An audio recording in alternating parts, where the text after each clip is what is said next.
I DM'd WeedTubers for advice, and what they said is very interesting. But first, if you're new around here, give me a sub. So everyone wishes that they could message their favorite content creator in the space and ask for advice. Well, I did. And what they said is very interesting, and I think it could help not only me, but you guys as well. So I started off messaging around 15 content creators in the space this message, asking, any advice for a new upcoming WeedTuber, and we got a few responses. So the first one I got back was from Tim Brown, and he said, the best advice I have is just be consistently yourself. Don't try and shapeshift into what people want, and being yourself, which will eventually build your own community that likes your content because of you. Oftentimes, people get burnt out or sick of YouTube, and I strongly believe it's because they are making content that they don't really love to make. Be you and be consistent. Cheers. And I think that's really good advice from Tim Brown. So the next one is from Cupson, and even though it was short, what he said speaks a lot of volume. My best advice would be find your own voice. Don't be afraid to experiment. YouTube is bullcrap, so learn to adapt and evolve. And that last one is so true. YouTube is always going to be against you. And it's just kind of how it is. So you got to learn to adapt and evolve. And it seems like Cupson knows this. The next one is from Pigeons, and he actually sent over a video, which I'm going to play now. Yo, Liger, if I could give any WeedTuber some advice, it'd be to not take anything personally. The evolution of content in this space is happening at an incredibly fast rate. Follow your heart, do what you love, and don't listen to the haters. Content is a special place. It deserves some attention, and more people coming into this space is exactly what we need. So don't take it personally, work hard, don't be afraid of change, and have fun. And I think what he said plays into what Cupson said. You can't take this stuff too serious, because if you do, that's a good way to let yourself down, because YouTube is never going to be on your side. But even so, that doesn't mean that, every content creator on this platform, that's making this style of content doesn't deserve a chance or doesn't deserve the space. No, everyone in this space, everyone in this community that makes content deserves the space. The next one comes from LMC, and what he said is honestly something I would tell someone. He said, be different. Work hard and do something no one else has ever done before. Do something like you're doing now. You're taking a popular video idea but adapting it into the canon industry. That's something new. It has never been done before. And this is something I tell people all the time. Yes, you can do your strain reviews. You can do your sit down, talking type of videos, which have their place. So don't think that making that type of content is bad, because it has its place. But being unique and doing something that's never been done before is a good way to make yourself stand out from everyone else. Next one came from Adam Mill, and he said, be original, stay consistent, and make sure you love what you're doing. No passion, no paycheck. It's not going to happen overnight or off one viral video. And he's completely right. It's not going to happen overnight. Even if you have a viral video, that doesn't mean that you're going to gain that audience or keep that audience. You gotta be consistent. You gotta love what you do. The next one comes from Mr. Grow It, and he said something very similar to Adam Mill. He said, be patient. It takes a long time to build an audience, so be patient and don't expect overnight results. And it's very true, like I said. You gotta be patient. The stuff will not come overnight. You gotta be consistent. So this next one comes from Drew Sharing, and I'm really thankful to Drew because he put in a lot of effort into this. Even though I, DM'd him on a random night for him, actually, because, time difference, he's in the UK, and he sent over a whole 6-minute video, which, big thanks to Drew. I was not expecting that. Yo, thanks for reaching out and asking for some advice. I would love to give some. I will try and make this as short as possible. I could talk about YouTube all day, especially when it comes to giving advice. So I'm gonna give some advice for you, and also general advice, and then also some that just stuff that I would love to see in our niche. But let's just go straight into stuff like some advice for general people on YouTube. If you're in this style of content, what's some advice? Okay, there's a few things. There's a reason why I don't only release age-restricted videos. Like, YouTube has like an AI system that scans your YouTube video, and if you smoke in it or if you show bud, sometimes I even have YouTube Shorts where there's just too much smoke around me and it age restricts the video. It is really, really dumb. But they have an AI that just scans your video, and I guess it's either if it gets enough reports, or maybe at like a certain view count, or maybe it just takes a while to do it, because a lot of the time for me it's not instant. But that it even happens to me on unlisted videos. So I post an unlisted video of just bud, and before I even release it, before I like link it to another video, it already gets age restricted. So I guess that links into advice number 2, is YouTube Shorts are like all you. And I think definitely take this from me in a sense, but I would say I'm probably one of the faster growing WeedTubers out there in like the last year. And it's because, number 1, I'm super consistent. You've got to be really consistent, but I'll talk about that soon. But number 2, I sort of got into doing shorts, and the shorts are really good because you don't have to make them age restricted. You don't have to show any bud, and you can upload a video unlisted, and then just, it doesn't have to be unlisted. You can make the video public, but you can link a short to another video. So the video you link can be age restricted, and you can just title the video, click here to see whatever. That's what I do. And then people can actually see the flower. You can have a video that goes in recommended, because that is what you're trying to do. You're trying to get into recommended. I'll try to send over some stats from me, but that's what you're trying to do. And I guess that my stats aren't the greatest right now, because the end of summer is always the worst time for me for stats, because obviously everyone's trying to like utilize their last bit of summer. It has then been going up, but I'll try to send some like general stats over. But yeah, you have to try getting the algorithm. You have to try getting recommended. The way you get in recommended is by having long watch time. With the shorts, I try and make sure that my shorts are like above 95% average watch time. And I think even if I get 95%, it says it's bad. So you have to try and make it so that people are watching the whole thing. That's why even though you can have a minute long short, I try and make mine short and sweet, under 30 seconds. So that way people just watch all the way to the end. It's 100%. And maybe sometimes people rewatch it. That's kind of the goal. Now, again, consistency. I think this is like a huge part of YouTube. If you're not consistent, then that's it. You may as well just give up, because I have been making YouTube videos for what, like 13 years, and there were literally years where I probably uploaded 7 videos, 8 videos. How are you ever expecting your videos to do well if you're doing that?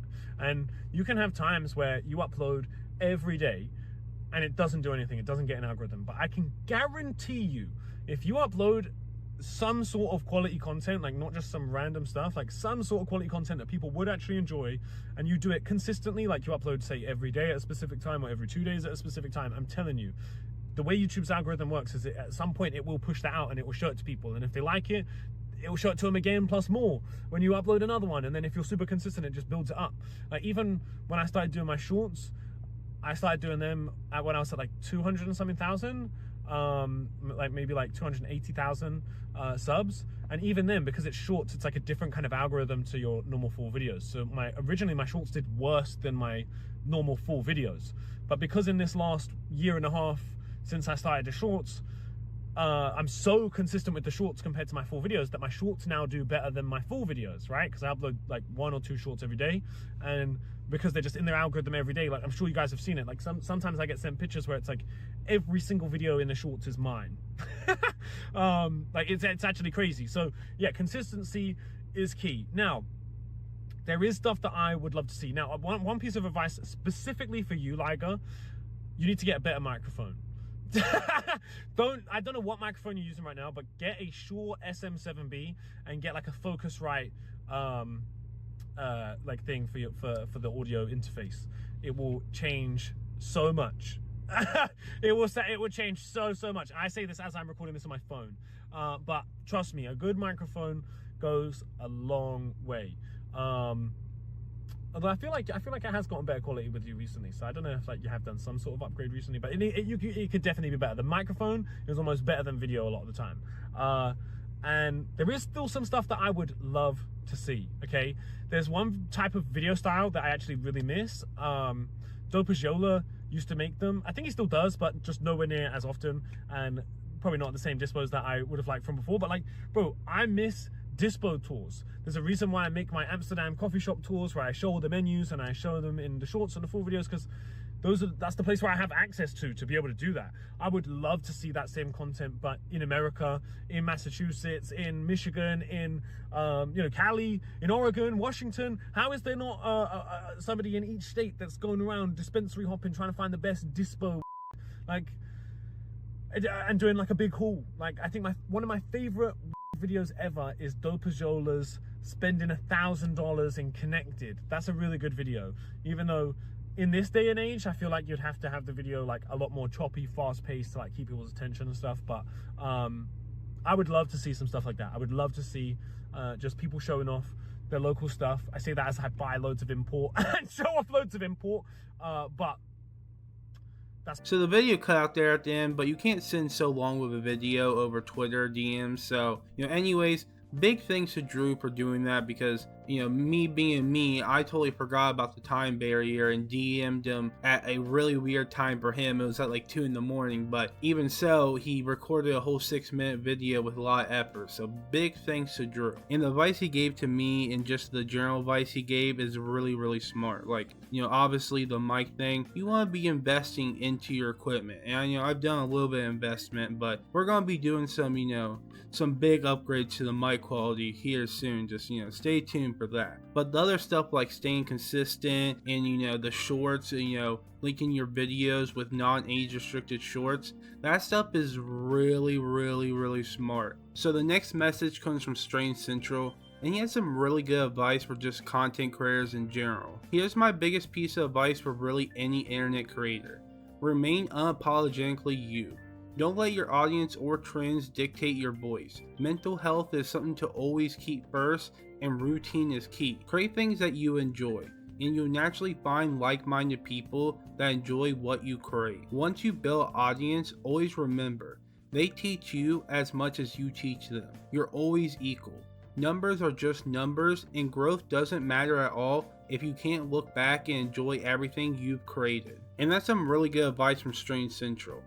Obviously mental health is really important when it comes to this whole content creation stuff, because people will assume, oh, it's content creation, they're you have the perfect job. Like, there is some stuff when it comes to content creation where, if you're chasing trends, if you're acting how you're not supposed to be acting just to please other people, there's going to be some mental health factors when it comes to that stuff. Like, it's not going to be the same as, a 9-to-5, grind, but there is some factors of mental health when it comes to content creation. So the next DM I got came from a good friend named Troy, and he said, identify your audience and focus on delivering value to the community. Personality and riz are good ingredients, but without a foundation of value, your face will be forgotten. Observe and engage your audience across all platforms. Learn about their needs and desires and support them. There is no free speech on YouTube, Instagram, Twitter, Reddit, etc. Do not rely on any single platform. Create multiple connection points for your fans.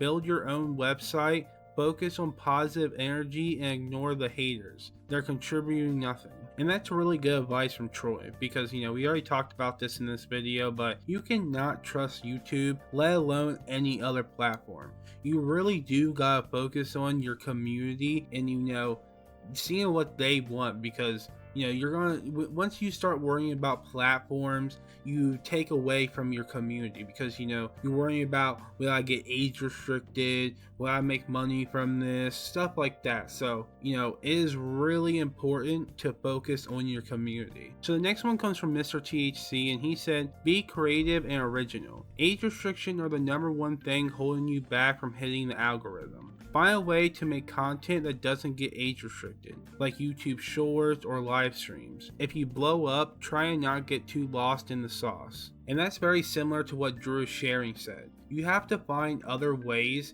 to not get age restricted and get your videos pushed out with this style of content, because the reality of it is you're probably going to get age restricted even though you tried not to, because YouTube doesn't care. So the last DM I have for everyone comes from Dope Asola, and he said, for anyone wanting to start making Canada content, the #1 thing is to make content you like to make. Not everyone will like everything to begin with, so don't try to make content to please everyone, or you'll end up not liking the process after a while. Be as consistent as possible, People want to watch more videos as much as possible. Try not to make them wait. Go into this knowing money may never come. Be okay with that, or just don't do it honestly. If you love to make content, you'll make content, payment or not. It's not easy, but it's possible. And that's really good advice from Yola.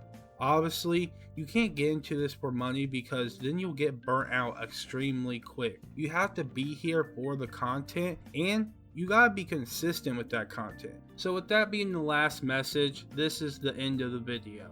But I want to know down in the comments what y'all think about this video, because I know those messages are going to help me, and I hope those messages help you all as well. So let me know down in the comments what y'all think, and also big thanks to everyone who messaged me back in this video. That means a lot. And until next time, peace.